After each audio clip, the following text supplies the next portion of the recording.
বিসমিল্লাহির রহমানির রহিম। আসসালামু আলাইকুম everyone, welcome back to my channel. আশা করছি আপনারা সকলে ভালো আছেন।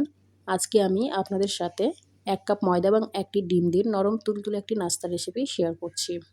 এজন্য একটা বোলে আমি 1 কাপ ময়দা নিয়ে নিলাম, একটা ডিম দিয়ে দিলাম, হাফ চা চামচ লবণ, 1 চা চামচ ইস্ট এবং 2 টেবিল চামচ চিনি। সবগুলো একটু ভালোভাবে মিশিয়ে নিলাম। এবার অল্প অল্প করে কুসুম গরম পানি দিয়ে একটা সফট ডো রেডি করে নেব। আপনারা চাইলে কিন্তু সাদা আটা দিয়েও এই রেসিপিটা তৈরি করে নিতে পারেন।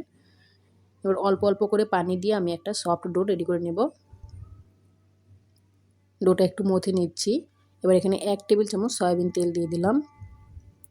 তেলটা দিয়ে খুব ভালোভাবে একটু মথে নিতে হবে।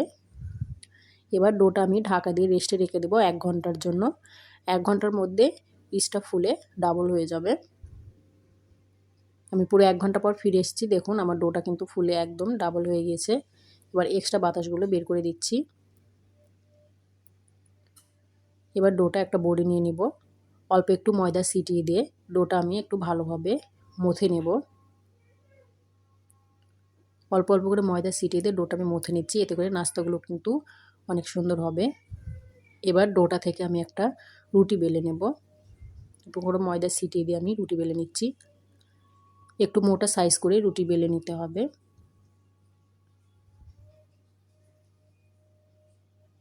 আমি দুই পাশে ঘুরিয়ে ঘুরিয়ে বেলুন দিয়ে রুটিটা বেলে নিয়েছি।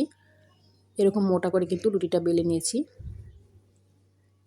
এরপর এখানে আমি একটা স্টিলের গ্লাস নিয়ে নিয়েছি। আপনারা যে কোনো কৌটা বা জারের মুখ দিয়ে কিন্তু করে নিতে পারেন, অথবা আপনাদের পছন্দ মতো শেপ করে কিন্তু নাস্তাগুলো কেটে নিতে পারেন।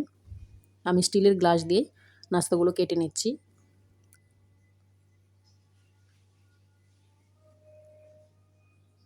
সবগুলো কাটা হয়ে গিয়েছে। এবার এক্সট্রা অংশগুলো আমি উঠিয়ে নেব। এগুলো দিয়ে কিন্তু পরবর্তীতে আমি আবার নাস্তা বানিয়ে নেব। এরপর এই নাস্তাগুলো আমি তেলে ভেজে নেব। জন্য চুলায় আগে থেকে আমি ফ্রাই প্যানে সয়াবিন তেল গরম করে নিয়েছি। এবার একটা একটা করে নাস্তা আমি তেলে দিয়ে দিচ্ছি। তেলের টেম্পারেচার কিন্তু লোতে থাকবে। এরপর আমি মিডিয়াম করে দিয়েছি। এবার নাস্তাগুলো আমি উল্টে পাল্টে ভেজে নেব। এক পাশে একটু কালার চলে এসেছে, উল্টিয়ে দিচ্ছি। আমার রেসিপিটি ভালো লাগলে please like, comment and share করতে ভুলবেন না, এবং আমার চ্যানেলটাকে সাবস্ক্রাইব করে আমার পাশেই থাকবেন, এবং এরকম দারুণ দারুণ রেসিপি পেতে বেল বাটনটি ক্লিক করে রাখবেন। নাস্তাগুলো ভাজা হয়ে গেছে। এবার আমি তেল থেকে উঠিয়ে নিচ্ছি। এভাবে আমি সবগুলো নাস্তায় ভেজে নিয়েছি।